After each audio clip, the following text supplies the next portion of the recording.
Prontinho, podem começar.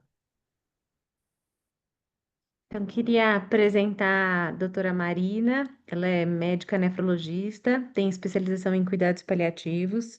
Ela é coordenadora do Comitê de Cuidados Paliativos da Sociedade Brasileira de Nefrologia. Ela trabalha no Hospital do Rim, Goiânia, né, e na equipe de transplante renal do Hospital Geral de Goiânia. Também é preceptora na residência de nefrologia da Santa Casa de Goiânia. Estou super feliz que ela aceitou o convite, porque a gente sabe o quanto é um tabu falar de cuidados paliativos nas especialidades, acho que principalmente em pacientes que ficam crônicos, mas é só uma diálise.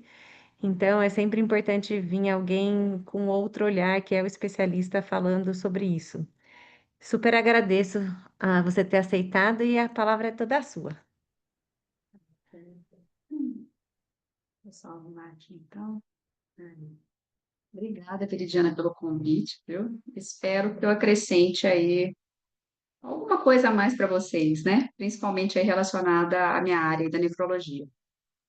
Então, deixa eu passar aqui o slide.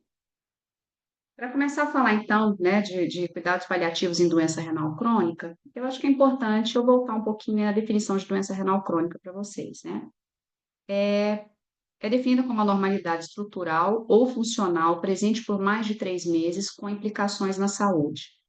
E a gente sabe, então, que quanto menor a taxa de filtração glomerular, né, pior o prognóstico da doença, e quanto maior a albuminúria, maior a chance, então, de progressão da doença renal crônica. Aqui. Ainda sobre a doença renal crônica, né, a gente sabe que em 2021, cerca de 850 milhões de pessoas apresentavam alguma forma de doença renal crônica. Quando eu comparo isso a outras doenças, por exemplo, diabetes, correspondia a 422 milhões, praticamente a metade, né? 36,7 milhões tinham HIV, AIDS, né? E 42 milhões tinham câncer. Quando eu falo aqui em doença renal crônica, é independente do estadio, mas eu estou mostrando para reforçar a prevalência dessa doença, né, no mundo. Sabemos que tem alguns fatores de risco, né, para a doença renal crônica. Um deles é a presença de diabetes, o fato de ser mulher, pacientes que têm hipertensão, aqueles mais idosos e as minorias raciais. E estima-se que em 2040 a doença renal crônica seja a quinta causa de morte no mundo. É uma doença que afeta aí, uma doença que afeta 8,9% da população adulta brasileira, já tá atingindo aí 10%, de acordo com o Ministério da Saúde. E, segundo o censo da Sociedade Brasileira de Nefrologia, né, as principais causas são hipertensão e diabetes, com uma leve diferença aqui da hipertensão, né, da nefroesclerose hipertensiva em relação à doença renal do diabetes, e tem outras causas também, além das indefinidas, as glomerulonefrites crônicas e as doenças renais policísticas. E como é que essa doença se comporta, né? Como é que é a evolução dela, a trajetória dessa doença? Ela se encaixa aqui, né, nas falências orgânicas. Então, é um paciente que ele vem bem, de repente ele tem uma agudização, que seja, por exemplo, uma infecção de corrente sanguínea, que seja um evento cardiovascular, que está muito associado, né, à doença renal crônica. Daí ele recupera, mas aí ele vem decaindo ainda, apresenta uma nova agudização. Tem um paciente que o status performance dele nunca vai ser igual ao inicial. Então, a cada agudização que ele apresenta, ele vai perdendo mais status performance. Lembrar que é uma doença também.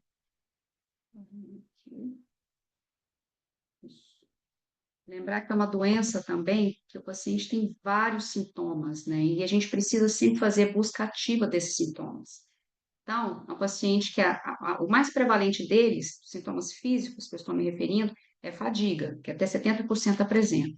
Mas ele tem outras, né? Inclusive câimbras, inclusive prurido.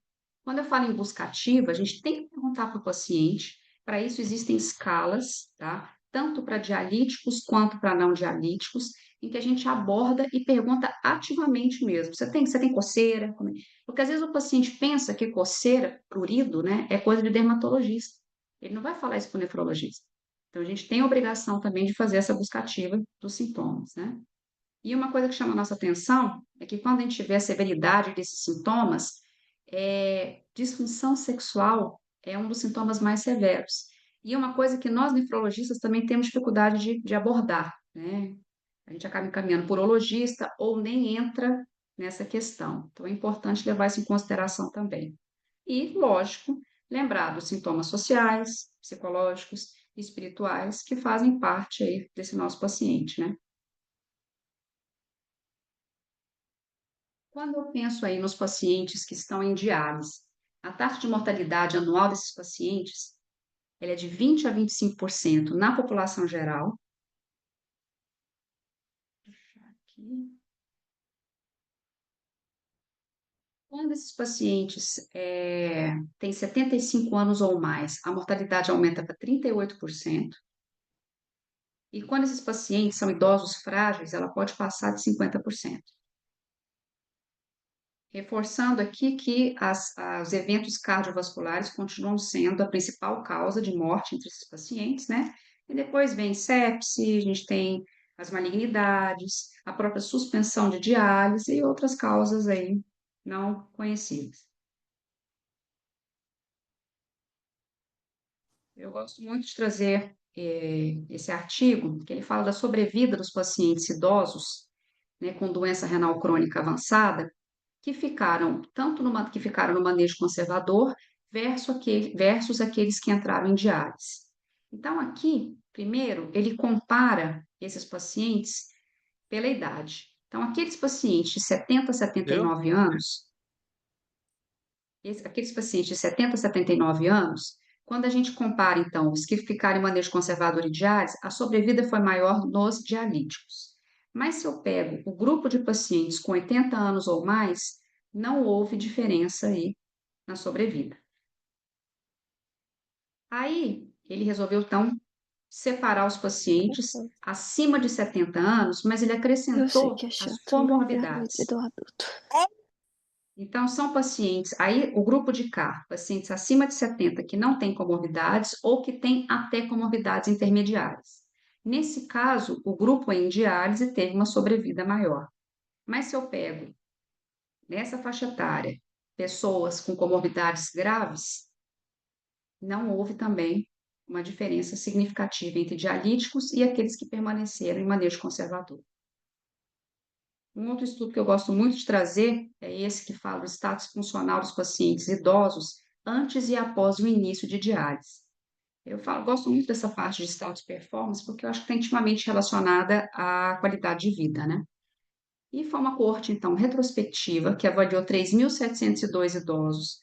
A média de idade deles foi de 73,4 anos. E desses pacientes, todos dialíticos, como eu falei, só que 95% estavam na modalidade hemodiálise. E então foi avaliado, né, o status performance pré e pós-início. Foi usado aqui esse score, então quanto maior a pontuação, pior a funcionalidade desse paciente. E percebam aqui que no marco zero, né, então quando esse paciente está aproximando da necessidade da terapia renal substitutiva, né, então piora dos sintomas, seja uremia, enfim, esse paciente já tem uma queda do status performance. Ao iniciar diálise, essa queda continua brusca aí nas primeiras semanas, depois dá uma estabilizada ali no primeiro mês, segundo mês, vai indo bem, porém, com o passar dos meses, ele continua perdendo funcionalidade. E observou-se aqui nesse estudo que 58% dos pacientes faleceram após 12 meses do início da terapia dialítica. Uma alta mortalidade. Ainda aqui, para mostrar para vocês que somente 39% dos pacientes mantiveram status performance, né, do início após 3 meses de terapia dialítica. E quando eu penso em 12 meses, somente 13% conseguiram, então, preservar a funcionalidade anterior ao início da diálise. E quais são as perspectivas, né, desses pacientes que estão em diálise, né? Esse estudo mostrou para a gente aí que 80,6% desejavam, né, ser informados sobre sua doença. Aquela história, né, do nefrologista conversar, explicar quais são as consequências, quais são as complicações, que tem de métodos, né? E não tiveram isso. 71,1% desejam discutir qualidade de vida com o nefrologista. É realmente falar com o nefrologista o que é importante para eles, o que significa qualidade de vida, porque isso é muito individual, né? E eles também não tiveram essa contrapartida. 44,9% iniciaram diários por escolha médica e não por um planejamento, por uma decisão compartilhada. 18,9% lamentaram a decisão de iniciar diálise. 40,6% preferiam medidas de conforto ao invés de prolongamento da vida em casos aí de agudizações que possam acontecer, né? Por exemplo, coisas cardiovasculares. E, por outro lado, 55,3% gostariam de ser reanimados em caso de parada cardiorrespiratória. Isso me intrigou um pouco. E agora nós vamos entrar um pouquinho, então, em cuidados de suporte renal, né?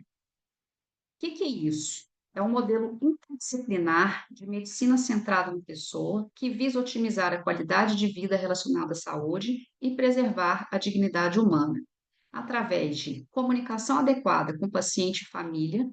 É aquilo que eu comentei, explicar para o paciente a doença que ele tem, né? Quais são as complicações que podem aparecer, quais são os tratamentos disponíveis, desde o manejo conservador, desde terapia renal substitutiva, né? Enfim, cuidados de fim de vida, o que a gente tem para fazer por ele, né? Aí vem a decisão compartilhada, então nós vamos vir ali com toda a parte técnica para usar escalas que sejam, né? Toda a informação técnica do profissional, que a gente vai juntar então com os valores do paciente, que a gente vai tentar resgatar isso com ele e com a própria família, para a gente tomar uma decisão juntos. Nós vamos planejar os cuidados, então vamos supor que a pessoa optou por diálise. Então, quando nós vamos confeccionar o acesso, qual vai ser o melhor acesso, que tipo de diálise que eu vou oferecer, né? E então planejar isso tudo aí conforme as coisas podem acontecer. E sempre manejo impecável dos sintomas, acessar todos aqueles físico, psicológicos, né, espirituais, enfim. Ainda sob cuidado de suporte, então a gente tem de modalidade hoje o manejo conservador abrangente, né? E temos os cuidados de fim de vida, seja para aqueles pacientes que optaram por não começar a diálise, ou para aqueles que a gente, então, tirou realmente a terapia renal substitutiva, a gente suspendeu, né? Mas eu gosto sempre de trazer algumas coisas, algumas reflexões. Por exemplo, a terapia renal substitutiva, né? Que a gente tem diálise peritoneal, hemodiálise, enfim. Será que também não seria uma forma de controle de sintomas, né? A diálise trata, a diálise cura? Não. A diálise vem para evitar hipervolemia, fraqueza muscular, por exemplo, por hipercalemia, né? Sintomas urêmicos. Então, será que também não é um cuidado de suporte renal, né?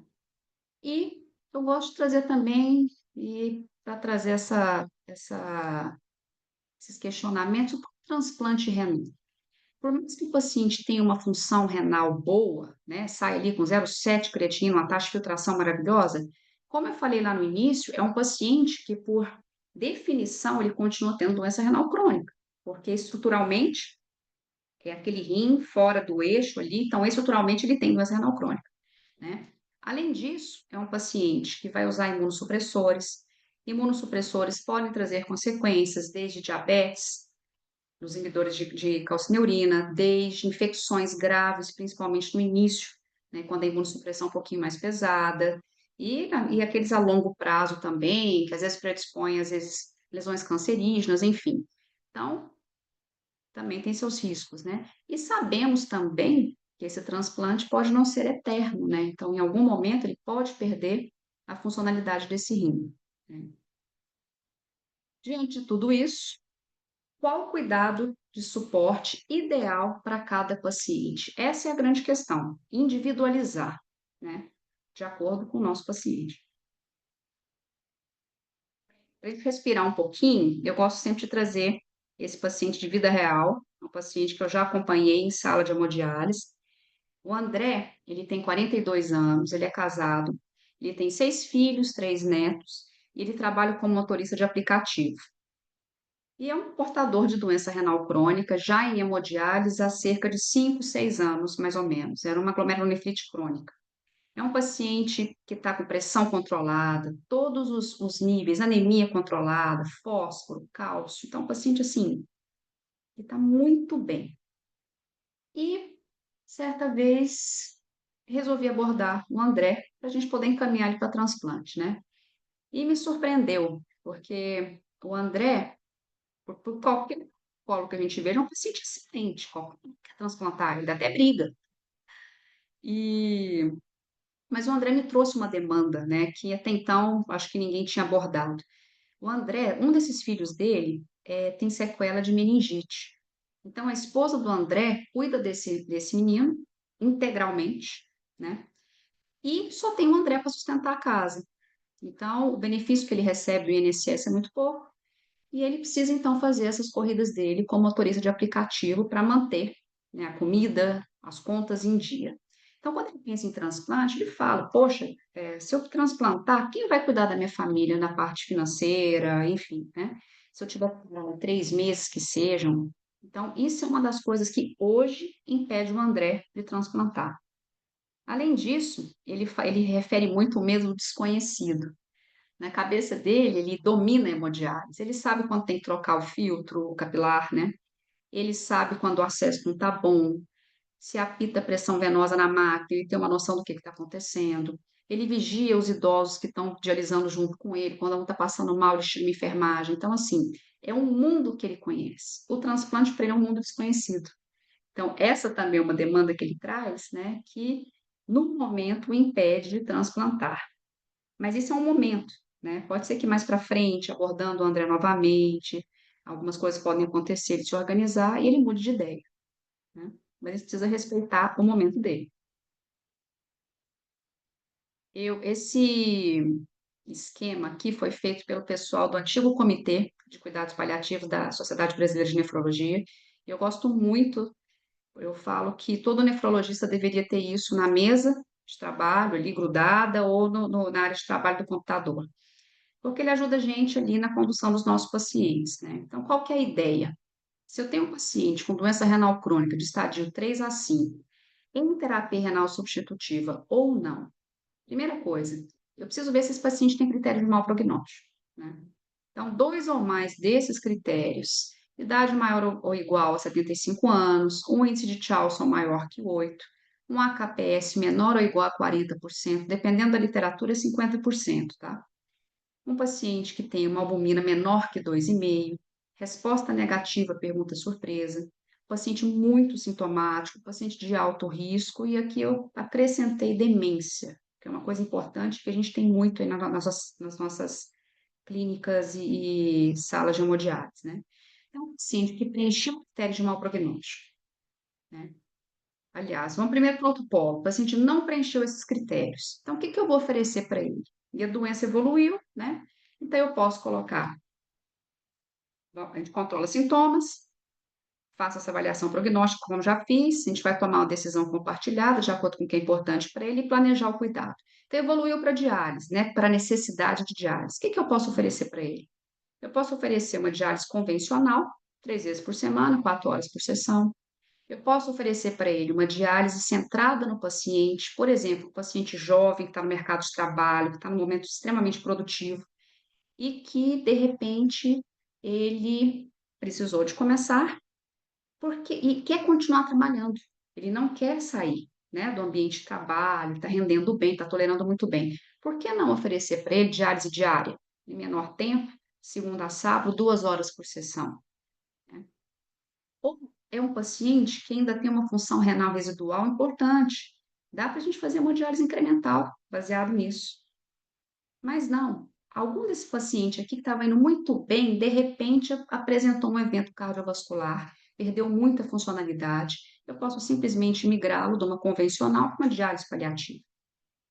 E aí vem o outro polo. Então, pacientes com critério de mau prognóstico, dois ou mais, né? Controlei sintoma, fiz essa avaliação prognóstica, tomamos a decisão, vamos fazer o plano de cuidados dele. É um paciente que recusa diálise? Sim, ele não quer dialisar. Nós vamos oferecer para ele um manejo conservador abrangente, que eu vou abordar logo mais. Eu posso interromper diálise, se ele já estiver fazendo, e sempre oferecer cuidado de fim de vida. Mas não, é um paciente que está aqui, que tem critérios de mau prognóstico, sim, porém ele tem um objetivo. No final do ano, é um senhorzinho, um vozinho, que quer ir na formatura da neta. Então, para ele é importante participar disso. Eu posso muito bem oferecer para ele a diálise paliativa. Eu trago ele para cá, né, para controle de sintomas. É uma diálise que o objetivo não é o KTV, não é uma diálise buscar eficiência de diálise, mas literalmente controle de sintomas, hipervolemia, enfim. Quando ele atingiu o objetivo dele, chegou lá na formatura, na festa dessa neta, a gente vê que ele está tolerando, a gente vai reconversar. Só quer manter? Como é que a gente vai fazer? Ou não está tolerando, de repente a gente partir aqui para interrupção de diálise. O que que eu estou querendo mostrar? É lembrar que cuidado paliativo é dinâmico. Esses pacientes, eles, como eu mostrei lá, a evolução da doença é muito dinâmico mesmo, né? Então, vai mudando com o passar do tempo. E a gente precisa ficar reabordando eles. Comitê de diálise paliativa, algumas pequenas diferenças aí que a gente tem, vou citar pouca coisa, só para vocês saberem. Quando a gente fala de KTV, que é a eficiência dessa diálise, né, existem aí alguns critérios, né? Então, para hemodiálise 1.2, para peritoneal 1.7. Aqui na diálise paliativa, isso não é importante. É literalmente para a gente minimizar os sintomas mesmo. Então, se está hipervolêmico, se está urêmico, enfim, como eu tinha citado antes, fraqueza muscular por um potássio alto. Então, dialisa, às vezes menos tempo, menos sessões, para controle de sintomas. Uma outra coisa que é importante, nutrição, a gente costuma ser um pouquinho mais leve. Porém, se é um paciente que fica hipervolêmico, eu também não posso deixar ele comer sal à vontade. Eu não posso deixar ele tomar líquido à vontade. Então, tudo a gente tem que ir adequando aí as características de cada paciente, né? Mas a gente costuma ser um pouquinho mais leve, sim, nessa parte. Exames laboratoriais. Os dialíticos fazem exames mensais. Nesse caso, a gente evita, né? Então, não precisa ficar colhendo exames de rotina. E uma coisa que eu não marquei aqui, mas que é importante, sempre tratar anemia, né? Então, sempre que for necessário tratar. Porque a anemia leva à fadiga, né? Piora da qualidade de vida. Então, é uma coisa que a gente costuma manter nesses pacientes.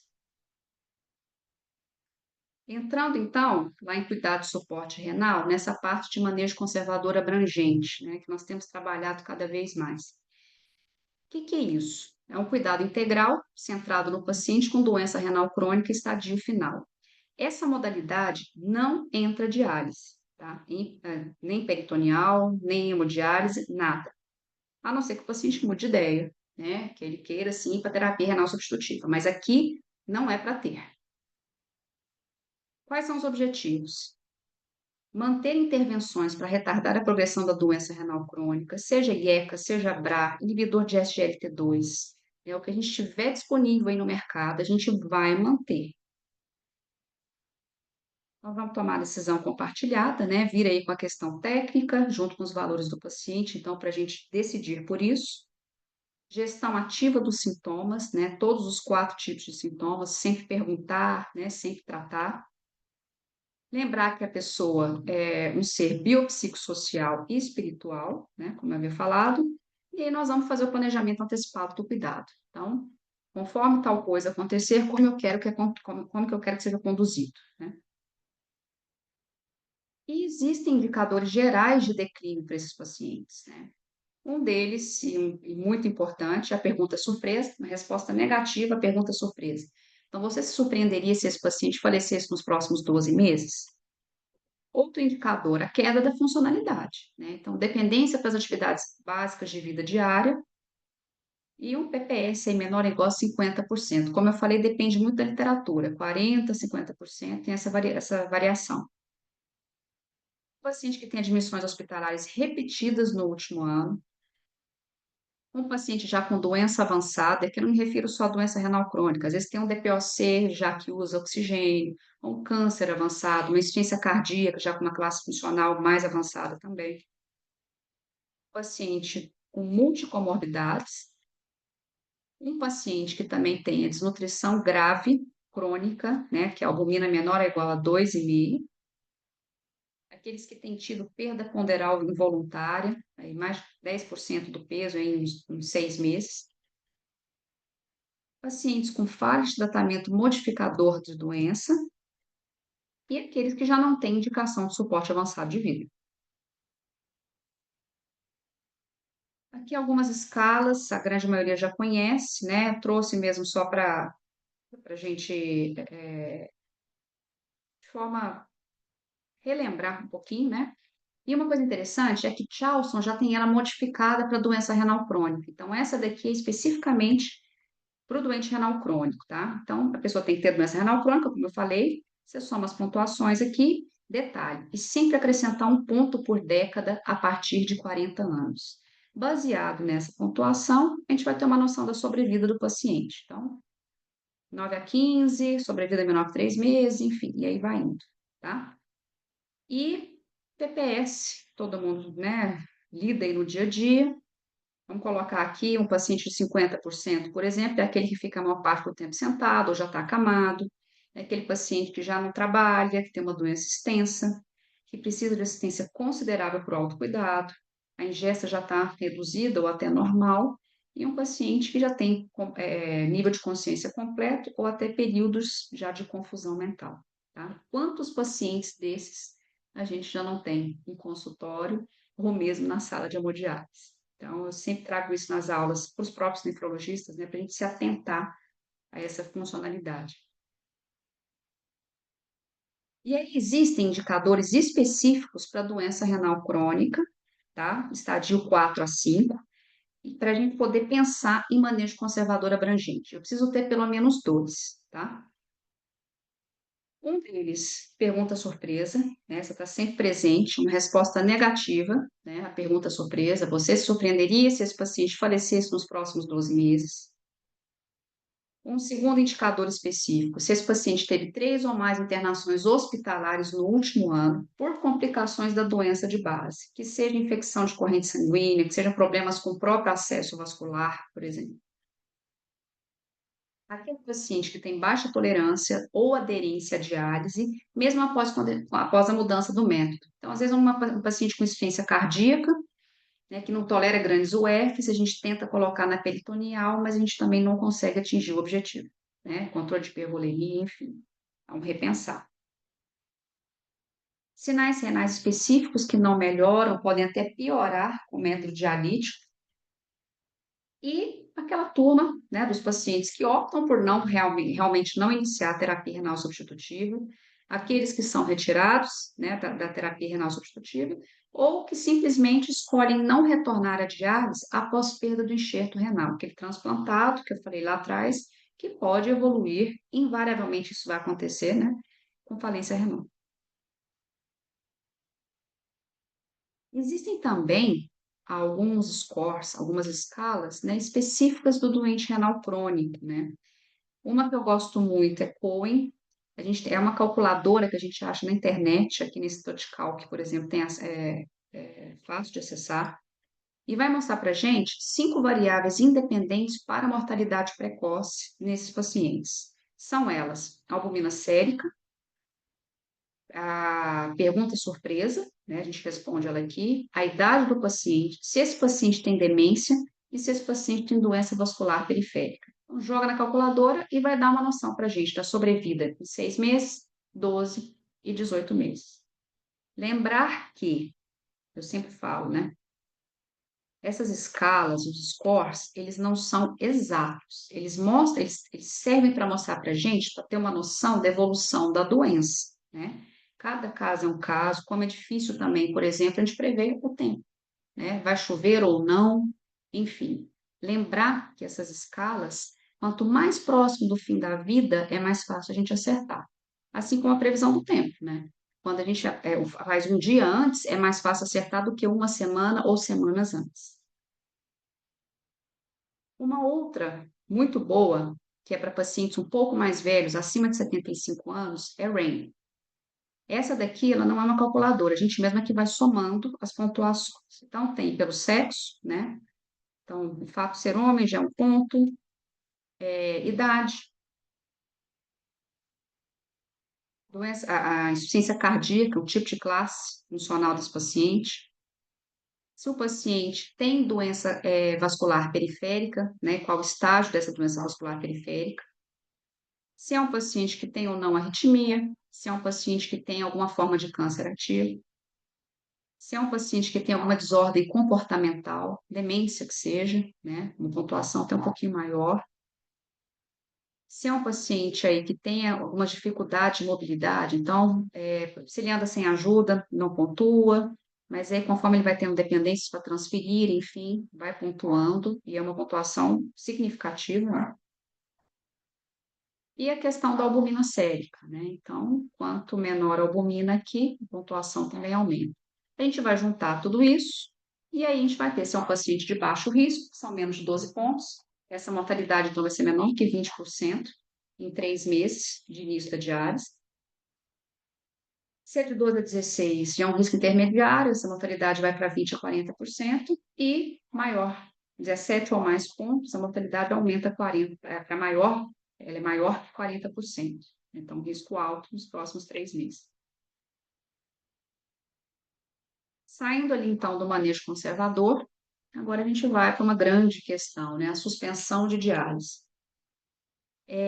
Esses critérios que eu estou colocando são critérios que servem tanto para pacientes agudos quanto crônicos, tá? E uma coisa interessante que vai acontecer esse ano, o nosso comitê, agora, junto com outro comitê de diálise também da Sociedade Brasileira de Nefrologia, a gente vai soltar umas recomendações para a suspensão de diálise, recomendações brasileiras. E assim que estiver disponível, eu acho que vai ser bem bacana. Então, a gente vai ter mais critérios, aprofundar um pouquinho mais nisso. Ficou bem legal o material. Não trouxe ainda, né? Já já vai sair e vou disponibilizar para vocês, caso tenham interesse. Mas quais são alguns que já estão bem estabelecidos, né? E que a gente precisa pôr em prática? Então, pacientes com capacidade de tomar decisões que recusam diálise ou que solicitam que esta seja descontinuada.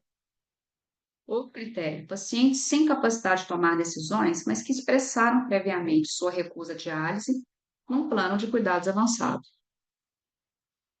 Aqueles pacientes que já também não têm capacidade de tomar decisões, mas que os representantes legais recusam diálise ou solicitam que esta seja descontinuada. E aqueles pacientes que têm acometimento neurológico grave, irreversível, que já não tem interação com o ambiente. E aí, existem também situações para a gente considerar a suspensão. As 4 anteriores já estão bem estabelecidas, e aí vem essas outras aqui que a gente tem que parar um pouquinho e pensar, né, se está trazendo benefício ou não para o paciente. Uma delas é aqueles pacientes que têm com condição médica que impeça o processo técnico da diálise. Então, quantos pacientes, por exemplo, a gente tem numa sala de hemodiálise que tem uma demência avançada e que precisam ser dialisados amarrados? Porque senão ele vai sacar o catéter, ou ele vai tirar a agulha da fístula e vai virar aquele sangue, né? Enfim. Então, de repente, pensar, reabordar com a família, ver até onde isso está sendo benéfico para o paciente. Aqueles pacientes com doença terminal de causa não renal, como eu havia falado, que seja um DPOC avançado, uma IC com uma fração de ejeção menor que 20%, câncer avançado também, enfim. E aqueles critérios que eu joguei um pouquinho lá no manejo conservador, né, para a gente reforçar. Acima de 75 anos, com 2 ou mais dos seguintes critérios de mau prognóstico. Desde a resposta negativa à pergunta surpresa, o índice elevado de Charlson lá, das comorbidades, acima de 8, funcionalidade significativamente prejudicada, que seja um PPS menor que 40%, e a desnutrição grave crônica, né, com aquela albumina menor que 2,5 cronicamente. Mas aí tem situações também que o prognóstico global é incerto ou que eu não consigo alcançar um consenso, né? Seja com os familiares, com o próprio paciente e até com a equipe assistente.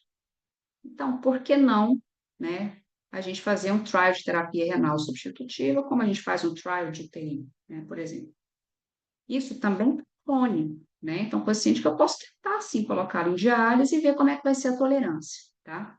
Um agudo na UTI, enfim. A grande questão do trial é a gente não se perder.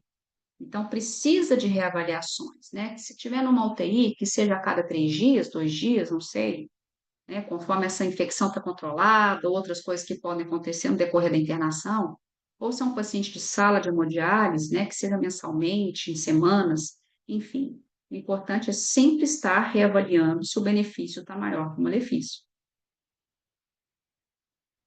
E as barreiras que a gente encontra no dia a dia, que a gente sempre precisa falar sobre elas, né? Uma delas é a falta de consenso entre as equipes, equipe assistente, equipe da UTI, nefrologia, enfim. Essa daqui, para mim, é a mais importante. Eu sempre gosto de bater a tecla nessa. É avisar aos familiares que a diálise será necessária. Eu sempre peço, né, para a equipe, seja da UTI, equipe da clínica médica, enfim, se viu que a função renal está piorando, por mais que o colega ache que precisa de hemodiálise, não fala isso para a família, né? Fala que vai pedir um parecer para o nefrologista. Deixa o nefrologista atuar. De repente, é um paciente que não tem benefício de dialisar, que a gente vai manter em tratamento conservador, né? Você já fala para o familiar, ele já está esperando que aconteça a diálise. É difícil a gente mudar isso da cabeça dele depois. Aquele doente crítico, com prognóstico incerto, né? Isso é sempre difícil. Daí vem a ideia, talvez, dos trials, né? Trocas de equipes frequentes. Ainda bem que hoje em dia a gente tem diarista, né, horizontal, né? Isso facilita demais para a gente saber a evolução desse paciente, né, dentro da UTI ou da enfermaria que seja. O desconforto na tomada de decisão pelo outro, isso aqui é muito importante também. Então, é sempre importante que em momentos bons de família que seja, né? No almoço de família, alguma coisa aí que a gente tenha, que a gente sempre, às vezes, tenha conversas, né? Sobre você gostaria que acontecesse isso, aquilo, porque isso pode ser uma informação que a gente pode resgatar no momento crítico, né? Com os familiares. Ah, fulano um dia falou que se precisasse de tal coisa, ele não gostaria que fizesse, caso ele seja internado, né? Então, acredito que facilita um pouquinho mais para os familiares tomarem aí decisões nessas situações mais críticas, né? Diminui um pouco, talvez diminua um pouquinho o desconforto, saber que o seu parente, alguém, já soltou alguma informação sobre isso, conseguir resgatar. Aquela família que não parece entender o prognóstico, sempre tem, por mais que a gente explique. Tem também a família que insiste em continuar fazendo tudo, principalmente aqueles parentes, aquelas pessoas que nem participam tanto do cuidado, mas que aparecem nessa hora crítica para atrapalhar, né? A gente sabe disso. Incrível. E uma coisa nossa, às vezes médica mesmo, né? De sensação de falha médica se o paciente não recuperar, né? Isso existe ainda, a gente sabe, principalmente quando é um médico assistente que está há muito tempo com aquele paciente, né? Então a gente precisa tirar esse viés também. Transição de cuidados, outra parte extremamente importante, porque uma coisa é falar assim, não vou dialisar, tá bom, estabelecemos isso, mas os cuidados de fim de vida, né? O nefrologista tem que abandonar esse paciente, né? Se é principalmente se é um paciente que ele já acompanha no consultório há um tempo, né? Que já tem toda uma história com ele. Então, eu não vou dialisar, não vou fazer um manejo conservador, mas quando chegar em fim de vida, eu preciso saber conduzir também, né? Não vou jogar numa UTI, não vou jogar em qualquer outro lugar, né? Então, a família precisa dessa contrapartida também, a família e o paciente. Já quase finalizando, né, o que a gente tem na legislação brasileira. Então, Resolução 1805 de 2006 do CFM, o artigo 1º, ele fala que é permitido ao médico limitar ou suspender procedimentos e tratamentos que prolonguem a vida do doente em fase terminal, de enfermidade grave e incurável, respeitada a vontade da pessoa ou de seu representante legal. E aí, o artigo 2º emenda que o doente continuará a receber todos os cuidados necessários para aliviar os sintomas que levam ao sofrimento, assegurada assistência integral, conforto físico, psíquico, social, espiritual, inclusive assegurando-lhe o direito de alta hospitalar, se for da vontade, né? Sempre baseado aí nos 4 princípios também da bioética, né? Autonomia, o corpo é do paciente, né? Então, ele que os valores dele são importantes. Não maleficência, então eu não posso prejudicar esse paciente. O benefício, a beneficência tem que ser maior do que qualquer malefício, que qualquer, né, coisa ruim que possa acontecer. E justiça, né? Então, todos Todos esses métodos têm que ser disponíveis para todo mundo, né? SUS, plano, não interessa, é um direito de todos. E, finalizando, eu trouxe dois casos clínicos breves também, de situações, de uma situação aguda e uma situação de crônico, tá? Só para dar uma ilustrada um pouquinho aí numa condução, né, desses casos de doença renal. Essa paciente, MCO, ela tem 64 anos, era casada, 3 filhos, 4 netos, 2 cachorros que eram a vida dela, católica, devota de Nossa Senhora de Fátima, e que já tinha uma dependência parcial para as atividades básicas de vida diária e um PPS aí de 60. Essa paciente, ela era portadora de doença renal policística autossômica dominante, né, uma doença aí que vem de família, e estava num PO tardio de nefrectomia unilateral. Ela tinha mais de 30 anos que ela tinha tirado um rim. Ficou um outro muito grande, um rim que pesava 4 quilos. Nesse rim, com muitos cistos infectados, enfim, então ela tinha tudo de repetição. Além disso, hipertensa, diabética, obesa, obesidade já mais avançada. E, nesse momento que ela chegou no hospital, ela já tinha aí, já há algum tempo, uma doença renal crônica já no estadio 2, uma doença leve. O que ela tinha de histórico, né, também? Ela já tinha feito um transplante em 1998, que um transplante com doador vivo, era a irmã, que doou um rim para ela. Aí depois ela perdeu o enxerto, que é uma coisa que pode realmente acontecer. E em 2010 a filha também doou um rim. E aí estava indo bem, tá? Nas consultas, tudo direitinho, diabetes controlado, tudo certinho. De histórico também, ela já tinha tido aí um acidente automobilístico na juventude, e ela tinha tido, teve que passar por inúmeras cirurgias de reconstrução de face, que ela bateu o rosto na época, num acidente de carro, e uma artroplastia de quadril. Então, um histórico meio drástico, né? Muita coisa acontecendo. O que que aconteceu? Ela chegou para a gente na unidade de Covid-19, na época, com um quadro de hipoxemia. Então, uma transplantada com muitas comorbidades, multicomorbidades, mas com uma funcionalidade ainda boa, e aí internou por hipoxemia. No 6º dia de internação, ela precisou ser entubada.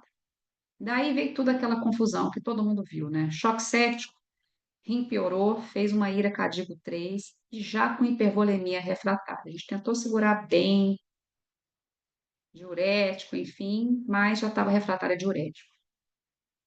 Fizemos uma primeira reunião familiar, na época videoconferência, né? E aí descobrimos não tinha uma diretiva antecipada de vontade, não tinha sido abordada sobre isso em momento algum, tá? Mas a gente conseguiu resgatar os familiares que em algumas conversas informais que ela tinha, enfim, com a família, que ela não desejava voltar para a diálise caso ela perdesse esse enxerto. Porém, vendo a angústia dos familiares, né, e um quadro que possivelmente poderia ser revertido, era um quadro infeccioso agudo, né, a equipe assistente, junto com os familiares, então, optamos por fazer um trial de terapia renal substitutiva e começamos a diálise. No terceiro ciclo de antibióticos, considerando a piora clínica da paciente e seu desejo previamente expresso, a gente sempre lembrava disso, né? Ela falava que não queria, de não retornar à diálise, a gente então, a gente viu, né, toda a piora infecciosa, não estava indo bem, enfim, a gente convocou uma segunda reunião com essa família. E aí um novo plano de cuidados foi estabelecido, no qual novas medidas invasivas não seriam inseridas e a diálise seria suspensa, caso a paciente não apresentasse melhora clínica nas próximas 72 horas. E com isso, a gente então autorizou que alguns filhos, os 3 filhos, pudessem visitá-la, né, com todo o cuidado, né, apesar de que na época não podia, mas a gente acabou fazendo isso. Os netos deixaram na cartaz, em cartazes reais mesmo, e uma imagem que ela tinha de Nossa Senhora de Fátima, que para eles era importante que estivesse perto dela. E daí, a evolução foi que no 20º dia de internação, a paciente evoluiu a óbito, né?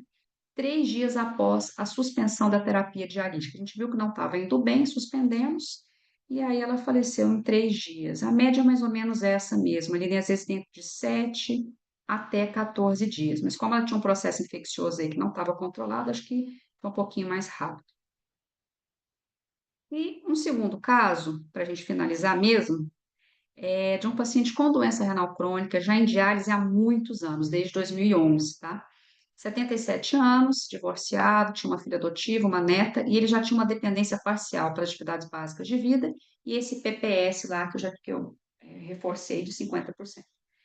Paciente hipertenso, tinha um AVE isquêmico prévio, glaucoma, essa questão de estar em hemodiálise desde setembro de 2011, e com duas fístulas. Era um paciente já com dificuldade de acesso. Uma fístula no membro superior direito, que já tinha mais de 10 anos, e uma no membro superior esquerdo, com mais de 3 anos. Ele teve tantos acessos, né, catéteres, pernicartes, enfim, e com tanto tempo aí dessa exposição, ele acabou desenvolvendo estenose venosa central à esquerda.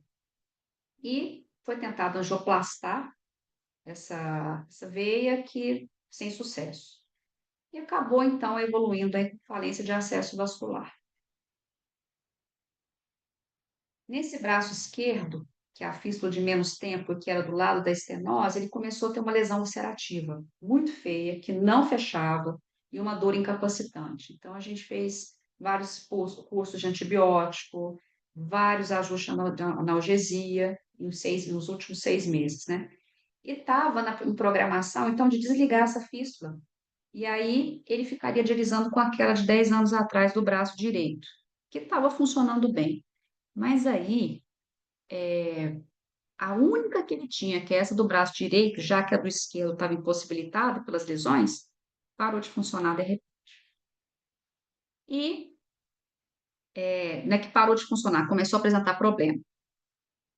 Então, conversamos com o paciente que já estava dizendo que estava difícil, já tinha feito tudo que ele precisava nessa vida. Então, ele expôs algumas coisas ali para gente. A filha e toda a equipe assistente que estava sofrendo junto com aquela situação, né, já prevendo que a fístula ia parar de vez, que já estava muito difícil, entendemos então que esse paciente encontrava-se em fim de vida e que o tratamento de agora em diante deveria ser medidas de conforto. Daí, aquela diálise que a gente fazia 3 vezes por semana, 4 horas por sessão, virou então uma diálise paliativa. Ele ia 2 vezes na semana, menos tempo, para controle volêmico, tal. Só que foi até rápido. Ele começou a não tolerar. Em algum momento a fístula parou de vez e a gente realmente suspendeu diálise para ele. É isso. Obrigada a todos aí que assistiram a aula. Aberta a discussões e dúvidas e para a gente ganhar experiência juntos. Nossa, muito legal a aula. Não é a primeira vez que eu assisto, mas eu sempre aprendo aqui quando eu tô vendo aqui. E eu acho que você falou várias coisas super importantes, né? Desde do paciente ambulatorial, como você pode conseguir fazer essa construção desse diálogo, né, com o paciente e entender qual o melhor caminho e que a gente não precisa ser 8 ou 80 também, né? Ah, não, não diálise de jeito nenhum, mas que a gente pode achar, às vezes, um meio termo para esse paciente, né? E assim como o paciente que está na UTI, que a gente não tem certeza muitas vezes de qual é o melhor caminho, a gente também pode fazer, né, esse meio termo que é o trial de UTI, né? E uma coisa que você falou muito bem falada é isso, a gente tem que ter um objetivo e um tempo, né? E não simplesmente começar e nunca mais rever o plano do que era o trial de UTI, né? Que muitas vezes acontece isso. E outro ponto que eu achei muito legal, e eu gostaria muito que os nefrologistas escutassem isso, é quando a gente pede avaliação da nefro no hospital, a gente quer que o nefrologista venha com parecer técnico mesmo, né? E não venha já com a diálise na manga, mesmo que ele ache que não está indicado, né? Então, eu acho que o nefrologista tem que ter a autonomia de falar, olha, não tem indicação, né? Ou tem indicação, né? Não é o intensivista ou a outra pessoa da equipe que tem que falar, olha, chama o Nef para dialisar, né? Quem vai indicar a diálise ou não? Você não é um dialisador, né? Você é um especialista em nefrologia. Diálise é uma das coisas que vocês fazem, né? Então, eu acho super importante reforçar isso, né? Que tem que ter a visão do especialista, porque é isso, é uma visão muito completa, né? Não é focada só no problema, é focada no todo. Nossa, foi super legal. Vou abrir para as pessoas aqui dúvidas, angústias, perguntas. experiências. Obrigada, Viridiana. Eu acho que é isso, né? Se a gente sair pelo menos com essa ideia, né, dá a oportunidade da gente tentar abordar de outra forma, né? Eu acho que é importante. É muito difícil quando você chega e a família já está te esperando para passar o catéter. Você nem viu o caso, já está assim, já passou o catéter? Como é que é? É difícil você depois mudar isso, Sim, né? sim. Tem um depoimento aqui da Bernadette dizendo que ela, como transplantada renal há 14 anos, aprendeu muito com a aula. Oh, que bacana, que bom. Eu trabalho com transplante também. Eu falo que da área da nefrologia é a área é fantástico, é realmente fantástico, viu? Bacana. Quem tem dúvida, gente? Perguntas?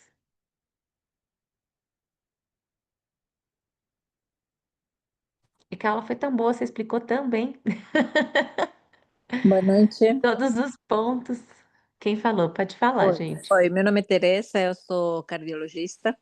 Parabéns pela aula. Também faço cuidado paliativo e me trouxe agora muita luz em relação para tomar decisões, especialmente nos pacientes que a gente tem muito receio, talvez, de indicar hemodiálise dentro dos pacientes cardiológicos, né?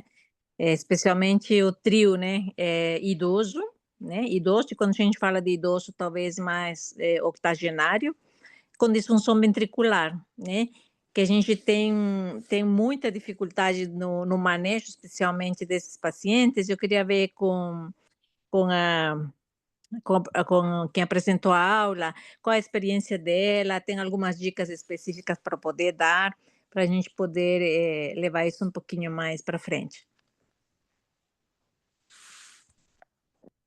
Deixa eu ver se eu entendi. Seria nos pacientes com alterações cardiológicas ou que já tem também uma disfunção renal? Qual que é a Na ideia? verdade, a gente tem mais os pacientes que são com disfunção ventricular importante, que terminam evoluindo com disfunção renal e necessidade de terapia renal dialítica. É, às vezes é uma alteração aguda, né? Pelo que eu estou entendendo, o paciente nem tinha doença renal crônica, né? Então pegou de surpresa ali, piorou o coração, ou às vezes até tinha algum problema cardíaco já grave, né? E que aí acabou evoluindo aí com uma cardiorrenal, né? Tipo isso, né? Uma disfunção renal junto. É aquela história, né? A partir do momento que ele se torna, que ele já não responde a diurético e está hipervolêmico, uma das coisas que a gente tem para fazer é ultrafiltrar mesmo, né? Através da diálise. Mas eu entendo também que a gente tem que avaliar o paciente como um todo, né? Então, assim, é uma doença, tem outras, quais são as outras doenças de base que ele tem, já são avançadas, a insuficiência cardíaca dele também. Já é uma coisa que já tem uma fração de ejeção menor que 20%. Eu sei que tem alguns scores também já para cardiologia, eu não sei te dizer agora, eu preciso até, é uma coisa para a gente ler depois, né? Para ver também scores de mau prognóstico, como eu apresentei alguns da nefro, né? O Cohen, o RAIN. Então, tem coisa, eu acho, em literatura já para olhar também. Mas, se não tem nada estabelecido, como eu coloquei, né? Então, de repente, tentar um trial, tentar ultrafiltrar um pouquinho, ver qual vai ser a resposta. Já me surpreendi com pacientes que responderam muito bem, depois até recuperaram o rim, que conseguiu, né, é, recuperar a parte cardíaca, que era a causa, né? Então, acho que é realmente individualizar. É, uma coisa importante, entrou em UTI, todo paciente, a gente está falando agora de agudos, né? Todo paciente tem que ser classificado, né? Aqueles programas, aquelas escalas que a gente faz lá, que seja o SAP2, enfim, tem que classificar. E quando você vê que um paciente que tem tudo para evoluir mal por esses scores que a gente faz ali no início, né, na admissão da UTI, a gente já tem que acender aquela luzinha vermelha, né? E de repente já começar a pensar e abordar, ficar um pouquinho mais próximo dessa família, ou aproveitar algum momento ainda de lucidez que ele tem para resgatar, né, o que que é importante, quais são os valores dele, para a gente já poder ir planejando, né? Porque a gente sabe que tem uns que vão evoluir mal. A gente pode até se surpreender algumas vezes. Mas, de repente, se já conseguir estabelecer isso, já vai evitar tanta medida invasiva, né? E às vezes sem um propósito, né? Enfim, não sei se eu consegui responder muito bem. Tá certo, obrigada. Tem mais uma pergunta aqui no chat. Quais os desafios na hemotransfusão em final de vida para os pacientes renais? E como entender o que é necessário e o que é obstinação terapêutica? Então, como eu coloquei lá, mesmo para os pacientes em fim de vida, anemia é uma coisa que a gente costuma continuar tratando, né? Então, manter ali a eritropoetina quando precisa, né? O hidróxido férrico, ou outro tipo de ferro é importante. E não é incomum a gente, às vezes, fazer alguma transfusão, tá? É aquela história também, como é que esse paciente ainda tem alguma funcionalidade, né? Ele ainda tá indo bem, que seja em diálise paliativa, ou que você já tem manejo conservador, né? Então, assim, você vai, às vezes, já aconteceu, às vezes acontece a gente fazer um concentrado, também para evitar hipervolemia, não com alvos muito grandes, mas para ajudar um pouquinho nessa astenia, enfim. Não existe proibido, né? A gente só precisa entender em que situação que ele está. É fim de vida ou ele está em processo de morte? Processo ativo de morte não faz sentido, né? Nenhum. Mas é um fim de vida que ainda tem ali uma funcionalidade, que ainda, né, tem alguma coisa ali, interação com o ambiente, com a família e tudo, e está conseguindo ainda isso, eu não vejo algum problema, né, com alvos menos, como é que eu vou dizer, menos fortes, né, enfim, e não vejo problema não. Mas se está em processo ativo, aí eu acho que já é obstinação terapêutica, assim. Uma coisa que eu sempre penso, né, nos pacientes é o que eu quero agregar com essa conduta, né? Seja transfusão, diálise, então, o que eu quero agregar, né? E se o que eu quero agregar vai de encontro com o objetivo de cuidado do paciente, né? Então, acho que isso é uma coisa boa para a gente se perguntar toda vez que a gente quer fazer uma intervenção, né? Se para entender se ela faz sentido ou não, porque muitas vezes a gente vai no automático ali, só vendo a doença e checklist, né? É, Mesmo quando a gente acredita que não vai ter melhora, tá? Vou, sei lá, por exemplo, insuficiência renal, você fica dando bicarbonato. Mas o paciente é um paciente que não vai dialisar, é um paciente que está evoluindo com outros sintomas, com perda de qualidade de vida, já está entrando com internações sempre uma atrás da outra. Então, né, talvez isso uhum. não traga qualidade de vida e E benefício, né? voltando aí na anemia, por exemplo, né? É um paciente acamado já. Você nem fica em pé mais, né? Ele não vai queixar fadiga para você, por que que você vai transfundir, né? Então, eu acho que é isso, né? O que que eu estou acrescentando? Isso é sempre importante. Acho que é a primeira pergunta, né? Não é o alvo realmente do número, né? Ali do exame. Sim. Mas alguém, gente? Parabéns pela aula, Marina. Super importante individualizar os cuidados, reavaliar sempre o status, performance do paciente e reajustar os cuidados. Muito bom, muito bom. Então, nós vamos encerrando. A aula fica gravada, fica lá na plataforma do IDOR, junto com as aulas de cuidados paliativos. Queria super agradecer a Marina pela aula, é super clara, assim, né? A aula acho que ajuda todo mundo aqui. Tem gente multi, não só médico, então tenho certeza que todo mundo aproveitou e que você coloca de uma forma muito fácil da gente entender. E também só avisar que mês que vem a aula é com a fisioterapia, né? Então, falando um pouquinho sobre a fisio nos cuidados paliativos. Obrigada, Marina. Obrigada a E uma todos, viu, gente? boa noite para todo mundo Noite. também. Boa noite, bom descanso. Tchau, Marina. Obrigada. Boa Obrigada. noite.